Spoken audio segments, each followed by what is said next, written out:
आसिफ भी बहुत बहुत शुक्रिया। सब तो पहला दसो कि मुस्लिम लीग नून सादा अक्सरियत कह रही है कि असी हासिल कर रही है कि नज़र आ रहा है जो वाकई जो उन्होंने दावा है वो हकीकत है? जी बिल्कुल,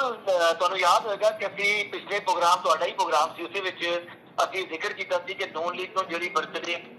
ਮੀਰਪੁਰ ਡਿਵੀਜ਼ਨ ਦੇ ਇਲੈਕਸ਼ਨ ਦੇ ਵਿੱਚ ਮਿਲੀ ਹੈ, ਤੁਸੀਂ ਉਸ ਤੇ ਅਸਰਾਤ ਜਿਹੜਾ ਹੈ ਨਾ ਉਹ ਮੁਹਾਜਰੀਨ ਮੁਕੀਮ ਪਾਕਿस्तान और मुजफ्फराबाद डिवीजन के इलैक्शन में ही देखोगे। और बिल्कुल उस तरह ਤੁਸੀਂ देखो कि मुजफ्फराबाद डिवीजन ਦੇ ਵਿੱਚ ਜਿਹੜੀਆਂ ਸੀਟਾਂ ਇਹਨਾਂ ਨੇ ਲਈਆਂ ਨੇ और ਮੁਹਾਜਰੀਨ ਦੇ ਤੇ ਇਹਨਾਂ ਦੇ ਕੋਲ ਕਈ ਸੀਟਾਂ ਤਕਰੀਬਨ ਇਸ ਵਕਤ ਜਿਹੜੇ गैर सरकारी और गैर हस्बी नताज भी बात ने बाद इलैक्शन कमीशन ने कन्फर्म भी किया है। लेकिन अज मेरा यही सवाल चीफ इलैक्शन कमीशन को किया सी ते उन्हों का कहना यह है कि जिस वक्त तक तुहाडा डिवीजन दी गहरा नशिस्तां ने उन्होंने मेजोरिटी से जिस वक्त तक तुहाडा इलैक्शन नहीं हो जाता उस वक्त तक तुसी जिहड़ा है ना तो वो जिहड़े मेंबरान ने उस वक्त तक इलैक्शन अपना हलफ चुकणगे और ना ही हुकूमत साजी का अमल शुरू हो सकता है, क्योंकि तुहाडी 8 सीटां जिहड़ियां ने वो मखसूस नशिस्तां ने जिन्हां दे विच 5 खवातीन ने ते एक उलमाओ मशाइख, एक टेक्नोक्रेट और एक ओवरसीज कश्मीरी दी अक्सरियत ते उन्होंने हासिल है। कल 2 जो है ना हल्कियां दे विच पोलिंग होएगी, एक LA 27 जिथे पोलिंग मटीरियल और अमला नहीं पहुंच सकिया सी और दूसरा जो है वो LA 28 के 54 पोलिंग स्टेशन है उन्होंने भी कल पोलिंग होएगी। और फिर उस बाद 10 अगस्त को जो अगला मरहला है वो पोस्ट डिवीजन के इंतखाबात है तो ये तुम देखो कि उस तो बाद सूरत वाजे होएगी कि नॉन लीग जी है वो किन्ने सीटां लैंदी है सुत कितां दे विचों तो उस तो बाद फिर हुकूमत साजी का मरहला शुरू होएगा। पीपल्स पार्टी जो तीजा मरहला है वो बायकाट की गल कर रही है और उत्थे जो हालात ने कि नज़र आ रहे हैं कि पीपल्स पार्टी इस पोजीशन है कि तीजे मरहले के बायकाट का ऐलान कर दे? नहीं, मेरा नहीं ख्याल, क्योंकि बिलावल भुट्टो जरदारी और प्रेस कानफ्रेंस में साडी मुलाकात भी उससे सवाल भी किया सी अभी ते उसदे विच उन्होंने PTI ਨੂੰ ਵੀ ਕਿਹਾ ਸੀ ਕਿ ਤੁਸੀਂ ਬਾਈਕਾਟ नहीं करना चाहिए। PTI ਨੂੰ उन्होंने मशवरा ਦਿੱਤਾ कि ਅਸੀਂ ਇੱਕ ਆਜ਼ੀ ਦੇ ਵਿੱਚ ਪਾਕਿਸਤਾਨ ਦੇ ਵਿੱਚ ਬਾਈਕਾਟ ਕੀਤਾ ਤੇ ਅਸਾਂ ਉਹਦੀ ਜਿਹੜਾ ਨਾ ਸਜ਼ਾ ਭੁਗਤੀ ਤੇ ਉਹਨਾਂ ਨੇ ਕਿਹਾ ਕਿ ਸਿਆਸੀ ਜਮਾਤਾਂ ਨੂੰ मैदान ਦੇ ਵਿੱਚ ਰਹਿਣਾ ਚਾਹੀਦਾ ਹੈ, ਉੱਥੇ ਰਹਿ ਕੇ ਜਿਹੜਾ ਨਾ ਉਸ ਸਿਸਟਮ ਦਾ ਚੀਜ਼ਾਂ ਦਾ ਮੁਕਾਬਲਾ ਕਰਨਾ ਚਾਹੀਦਾ ਬਜਾਏ ਇਸ ਦੇ ਕਿ ਤੁਸੀਂ ਬਾਈਕਾਟ ਕਰੋ। मेरा नहीं ख्याल कि PTI ऐसे पाकिस्तान पीपल्स पार्टी बाइकाट करेगी, बल्कि रात को असी इस्तेकाम पाकिस्तान पार्टी आज़ाद कश्मीर उन्होंने सदर सबक वज़ीर आज़म सरदार तनवीर इलियास उन्होंने तरफों से खबर चलाई कि उन्होंने इलैक्शन के तीसरे मरहले का बाइकाट किया। अज जो है वो तमीम खान साहब की तरफों ये मैसेज आया है कि वो उन्होंने जाती फैसला से अभी जो है वो इलैक्शन के भरपूर तरीके के हिस्सा लवांगे। लेकिन कोई भी सियासी जमात मेरा नहीं ख्याल इस मरहले से इस चीज़ मुतफिल हो सकती है कि वो बाइकाट करें। एक और मामला भी है आसिफ भी, ये दसो कि ख्वाजा आसिफ साहब कह रहे हैं कि PTI ने पीपल्स पार्टी के उम्मीदवारों को सपोर्ट किया और वोट दिता है, क्या हकीकत है इस सारे मामले की? देखो, एक तो बाइकाट का भी एलीमेंट थी, PTI का वोटर काफी बददिल सी और वो बाद जी क्यादत के फैसले सन बाइकाट के शायद उन्होंने तो सारे खुश नहीं सन। तो देखो एक बड़ा अजीब तुरफा तमाशा है कि एक जमात 2021 ਦੇ ਵਿੱਚ ਜਿਹੜਾ ਨਾ ਆਜ਼ਾਦ ਕਸ਼ਮੀਰ ਦੇ ਵਿੱਚ ਆਪਣੀ हुकूमत बनाती है ਤੇ 2026 ਦੇ ਇਲੈਕਸ਼ਨ ਦੇ ਵਿੱਚ ਉਹ ਬਿਲਕੁਲ ਗਾਇਬ ਹੋ ਜਾਂਦੀ ਹੈ ਔਰ ਉਹ ਇਲੈਕਸ਼ਨ ਦੇ ਵਿੱਚ ਹਿੱਸਾ ਨਹੀਂ ਲੈਂਦੀ ਔਰ ਉਹ ਬਾਈਕਾਟ ਕਰ ਜਾਂਦੀ ਹੈ। ਉਹਨਾਂ ਦੇ ਕਿਆਦਤ ਲਈ ਔਰ ਉਹਨਾਂ ਦੇ ਕਾਰਕੁਨਾਂ ਲਈ ਬੜਾ ਤੁਸੀਂ ਸਮਝੋ ਕਿ ਸਦਮਾ ਔਰ ਝਟਕਾ ਸੀ ਤੇ ਉਹ ਫਿਰ ਆਖਰੀ ਟਾਈਮ ਤੇ ਉਹਨਾਂ ਨੇ ਆ ਕੇ ਇਸ ਤੇ ਬਾਈਕਾਟ ਕੀਤਾ ਤੇ ਉਸ ਤੋਂ ਬਾਅਦ ਉਹਨਾਂ ਦੇ ਕਾਰਕੁਨਾਂ ਦੇ ਕੋਲ ਕੋਈ ਆਪਸ਼ਨ ਨਹੀਂ ਸੀ ਕਿ ਉਹ ਕਿਸੇ ਸਿਆਸੀ ਜਮਾਤ ਦੇ ਜਾਣ ਜਾਂ ਉਹ ਜਿਹੜਾ ਹੈ ਨਾ ਕੀ ਕਹਿੰਦੇ ਨੇ ਕਿ ਖਾਮੋਸ਼ ਵੋਟਰ ਦਾ ਕਿਰਦਾਰ ਅਦਾ ਕਰਨ। इस वजह तो जो PTI का वोटर है वो कोई तो साइलेंट रहा है और बाकी चूंकि PTI के ज्यादातर लोग जो सन उन्होंने तल्लक पाकिस्तान की नाल रहे क्योंकि उन्होंने ज्यादा जमात गए सन।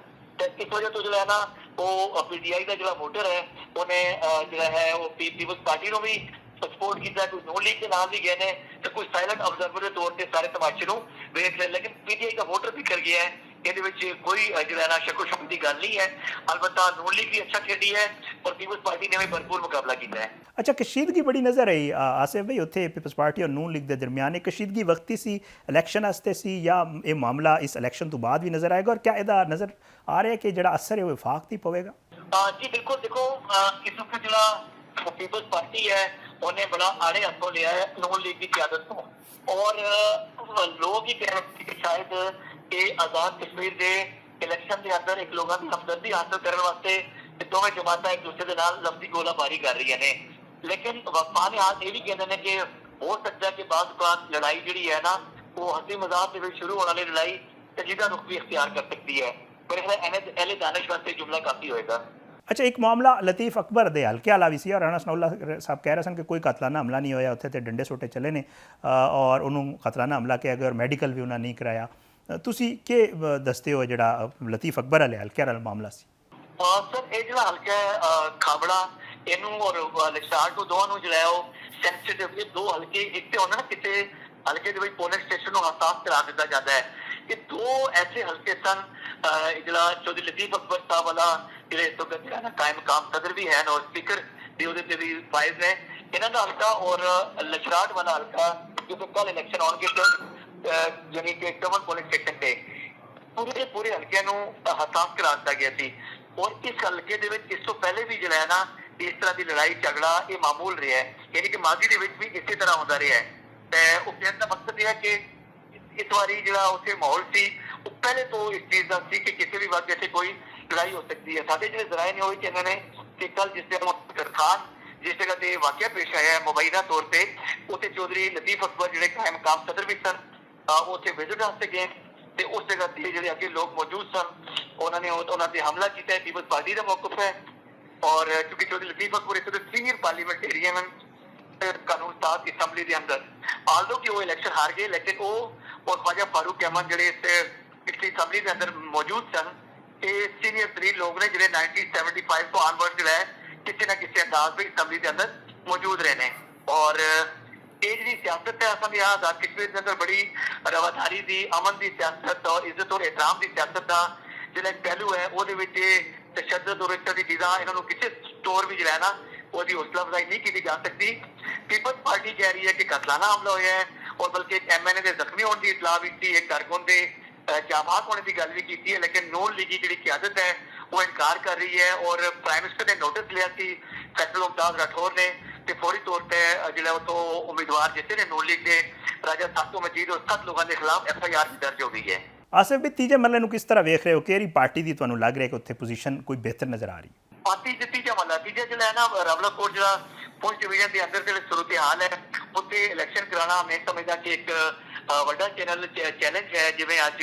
ਚੀਫ ਇਲੈਕਸ਼ਨ ਕਮਿਸ਼ਨਰ ਨੇ ਵੀ ਕਿਹਾ, ਉਹਨਾਂ ਨੇ ਜਿਹੜਾ ਨਾ ਇਸ ਚੀਜ਼ ਨੂੰ ਕਿਹਾ ਕਿ ਸਾਡੇ ਵਾਸਤੇ ਇੱਕ ਬੜਾ ਚੈਲੰਜ ਹੈ ਕਿ ਪੁੰਛ ਡਿਵੀਜ਼ਨ ਦੇ ਵਿੱਚ ਕਿਉਂਕਿ ਹਾਲਾਤ ਤੁਹਾਨੂੰ ਪਤਾ ਹੈ ਨਾਰਮਲ ਨਹੀਂ ਹਨ, ਤੇ ਇਹਨਾਂ ਹਾਲਾਤ ਦੇ ਵਿੱਚ ਉੱਥੇ ਇਲੈਕਸ਼ਨ ਕਰਾਉਣਾ ਇੱਕ ਬੜਾ ਚੈਲੰਜ ਹੈ। ਉੱਥੇ 3 ਸੀਟਾਂ ਨੇ ਬਾਗ, ਉਹ ਕਹਿੰਦੇ ਸਨ ਜਿਹੜਾ ਇਲੈਕਸ਼ਨ ਕਮਿਸ਼ਨਰ ਦੇ ਬਕੋਲ 3 ਬਾਗ ਦੀਆਂ ਸੀਟਾਂ ਔਰ ਇੱਕ ਹਵੇਲੀ ਦੀ ਸੀਟ ਔਰ ਇੱਕ ਜਿਹੜਾ ਹੈ ਨਾ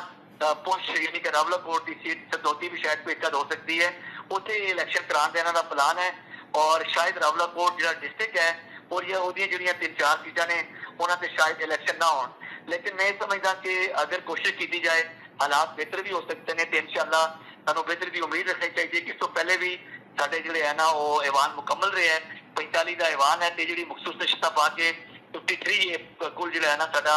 ਇਹ ਐਵਾਨ ਬਣਦਾ ਹੈ ਤੇ ਉਹਦੇ ਤੇ 45 ਜਿਸ ਐਵਾਨ ਮੁਕੰਮਲ ਹੋਏਗਾ ਤੇ ਉਸ ਤੋਂ ਬਾਅਦ ਹੀ ਫਿਰ ਤੁਹਾਡੀ ਤਕਸੀਮੇ ਕਾਰ ਹੋਏਗੀ ਖਵਾਤੀਨ ਦੀ ਨਸ਼ਸਤਾਂ ਤੇ ਵੀ ਔਰ ਤੁਹਾਡੀ ਜਿਹੜੀ ਬਾਕੀ 3 ਮਖਸੂਸ ਨਸ਼ਸਤਾਂ ਨੇ ਉਹਨਾਂ ਤੇ ਵੀ ਤਕਸੀਮੇ ਕਾਰ ਹੋਏਗੀ। ਔਰ ਨੂਨ ਲੀਗ ਵਾਸਤੇ ਮੈਂ ਸਮਝਦਾ ਕਿ ਇੱਕ ਬੜੀ ਆਜ਼ਮਾइश ਹੈ ਕਿ ਆਜ਼ਾਦ ਕਸ਼ਮੀਰ ਦੇ ਅੰਦਰ ਅਮਨ ਆਮਾ ਦੀ ਜਿਹੜੀ ਸੂਰਤ ਹਾਲ ਹੈ, ਲੋਕਾਂ ਦੇ ਇਸ ਨਿਜ਼ਾਮ ਦੇ ਉੱਤੇ ਇਤਮਾਦ ਔਰ ਬਾਕੀ ਚੀਜ਼ਾਂ ਨੂੰ ਬਹਾਲ ਕਰਨਾ ਔਰ ਦੁਬਾਰਾ ਲੋਕਾਂ ਨੂੰ ਇਸ ਪੋਲੀਟੀਕਲ ਪ੍ਰੋਸੈਸ ਦੇ ਅੰਦਰ ਅੰਗੇਜ ਕਰਨਾ। ਔਰ ਇਹ ਗੱਲ ਮੇਰੀ ਤੁਸੀਂ ਯਾਦ ਰੱਖਣਾ, ਮੈਂ ਆਪਣੇ ਸੁਣਨੇ ਵਾਲਿਆਂ ਨੂੰ ਜ਼ਰੂਰ ਕਹਾਂਗਾ ਕਿ ਇਸ ਵਾਰੀ आजाद कश्मीर के अंदर हुकूमत करना कोई आसान काम नहीं होएगा। ये लफ्जी नहीं कह रहा, हकीकी मानिया कांटियां दी कड़ियां दी सेज होएगी, भावें वो अपोजिशन की सूरत च होवे ते भावें कोई अवामी एहतजाजी कोई तहरीक या कोई और किसी भी मामला बड़ा टफ यानी कि बड़ा मुश्किल मरहला है किसी भी आने वाली हुकूमत वास्ते। ये इंजॉय करने वाली हुकूमत नहीं होगी, लुत्फअंदोज़ नहीं होएगा कोई भी। नून लीग मुस्लिम लीग नून ज़ाहिर है और इस वक्त वाज़ेह बर्तरी हासिल है और पाकिस्तान पीपल्स पार्टी लग की अपोजिशन जाएगी और तगड़ी अपोजिशन होएगी और मुस्लिम लीग नून के अंदर जो है ना वजारत उज़मा के उम्मीदवार तो बाकी चीज़ों से भी कल कोई लहदे हो सकती है। तो नून लीग के हालात बेहतर ने, हुकूमत ताज़ी की पोजिशन में है और अगर वो